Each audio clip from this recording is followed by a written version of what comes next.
సమయంలో మునిగిపోబోతా ఉంది.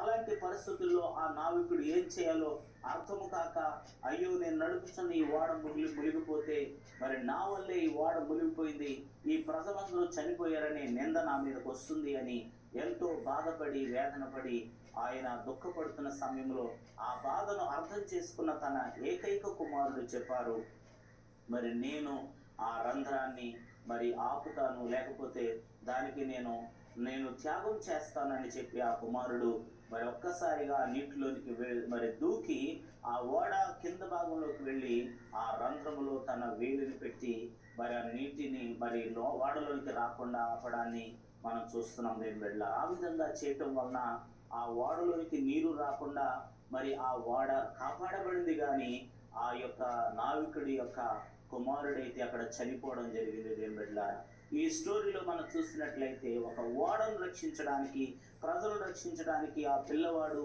లేక కుమారుడు ఎలాగైతే మరణించడం వల్ల ఓడ రక్షించబడిందో, ఓడలో ప్రజలు రక్షించబడ్డారో, ఈ మానవాళి అంతయు రక్షించబడడానికి దేవాతి దేవుని కుమారుడైన యేసు క్రీస్తు ప్రభు వారు ఆ యొక్క మూడు మ్రేకుల మధ్యలో వేలాడవలసిన పరిస్థితి వచ్చింది. దేవుని బిడ్డలారా, ఆ విధంగా ఆయన చేసిన యాగము త్యాగం ఈ రోజున మన పాపములను కడిగింది.